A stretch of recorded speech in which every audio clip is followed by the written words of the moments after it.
Dari sisi pengembangan jaringan generasi kelima atau 5G, manajemen menyebut pengembangan pada tahun depan akan dilakukan secara bertahap dan selektif, dengan pertimbangan kesiapan ekosistem serta kebutuhan pasar.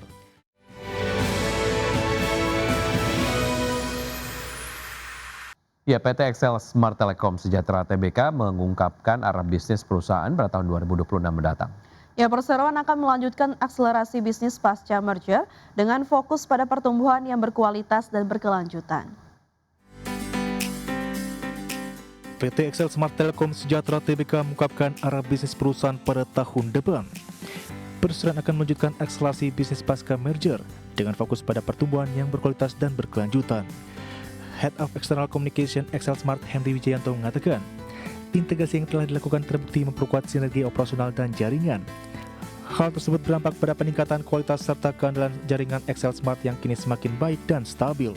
Dari sisi pengembangan jaringan generasi kelima atau 5G, manajemen menyebut pengembangan pada tahun depan akan dilakukan secara bertahap dan selektif, dengan pertimbangan kesiapan ekosistem serta kebutuhan pasar. Hingga saat ini perseroan masih memfokuskan upaya pada integrasi dan optimalisasi jaringan terpadu pasca merger. Lebih lanjut terkait arah bisnis, manajemen menyatakan perseroan akan terus memperluas pangsa pasar melalui inovasi produk dan layanan yang relevan dengan kebutuhan pelanggan. Inisiatif tersebut mencakup penguatan portofolio layanan mobile, pengembangan solusi enterprise terintegrasi seperti Internet of Things, cloud dan otomasi, serta perluasan layanan home broadband. Di sisi lain, perseroan berharap kebijakan dan regulasi industri ke depan dapat mendukung keberlanjutan investasi, khususnya terkait pengelolaan spektrum yang adil dan efisien. Hal ini mencakup biaya spektrum yang terjangkau serta pengalokasian yang sesuai bagi seluruh operator seluler. Berbagai sumber untuk IDXchannel.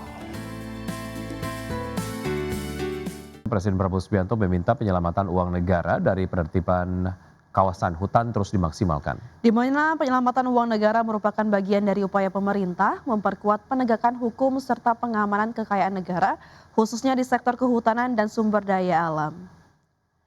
Presiden Prabowo Subianto mengapresiasi upaya Satuan Tugas Penertiban Kawasan Hutan atau Satgas PKH dalam penyelamatan keuangan negara, di mana hingga akhir tahun ini Satgas PKH telah berhasil menguasai kembali kawasan hutan dengan total luasan mencapai 4.081.560 hektar. Dari total luasan lahan hutan tersebut, Satgas PKH juga berhasil menyelamatkan keuangan negara dan penagihan denda administratif dengan total nilai 6,6 triliun rupiah lebih. Nilai tersebut berasal dari hasil penagihan denda administratif kehutanan Satgas PKH yang berasal dari 20 perusahaan sawit dan 1 perusahaan tambang nikel. Presiden berharap Satgas PKH dan jajaran penegak hukum terkait terus memaksimalkan upaya pengejaran terhadap potensi keuangan negara dari sektor sumber daya alam yang diselewengkan. Hasil penyelamatan keuangan negara dan penagihan denda administratif sebesar 6,6 triliun lebih sebagai hasil kerja keras dari Satgas Penertiban Kawasan Hutan yang telah saya bentuk pada tanggal 21 Januari 2025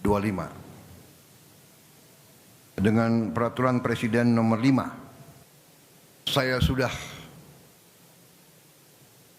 bertekad untuk melawan korupsi, menyelawan perampokan kekayaan negara. Ya, kebijakan diskon hingga 50% bagi pusat perbelanjaan di akhir tahun ini diprediksi dapat meningkatkan daya beli masyarakat yang signifikan menjelang tutup tahun 2025. Ya, Menteri Koordinator Bidang Perekonomian Erlangga Hartarto menegaskan bahwa diskon di pusat perbelanjaan sebesar 50% plus 25% dan cashback 10% diharapkan dapat menciptakan daya beli masyarakat dan meningkatkan perekonomian nasional di akhir tahun 2025 ini.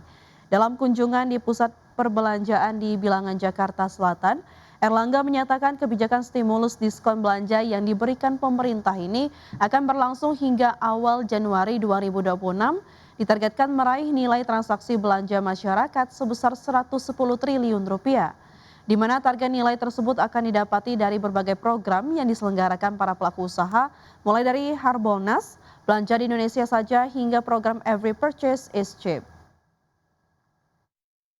Dan kalau kita lihat tadi seluruh penjualan di setiap toko ada diskonnya sampai dengan 50%. Bahkan ada yang tambah 25% lagi plus cashback lagi 10%. Jadi itulah yang didorong agar terjadi pertumbuhan ekonomi maupun belanja masyarakat bisa meningkat dan menjelang acara ini hampir di semua mal. Harga minyak ditutup turun lebih dari 2% pada hari Jumat ketika investor mempertimbangkan ancaman kelebihan pasokan global sembari mencermati potensi kesepakatan damai Ukraina. Minyak mentah Brent ditutup turun 2,57% menjadi $60,64 per barrel. Minyak mentah West Texas Intermediate ditutup turun 2,76% menjadi $56,74 per barrel. Meskipun gangguan pasokan telah membantu harga minyak bangkit dalam beberapa sesi terakhir dari level terendah hampir 5 tahun pada 16 Desember, harga tersebut tetap berada di jalur untuk mencatatkan penurunan tahunan terdalam sejak tahun 2020. Sepanjang tahun ini Brent dan WTI masing-masing turun 19% dan 21% seiring meningkatnya produksi minyak mentah yang memicu kekhawatiran kelebihan pasokan menjelang tahun depan.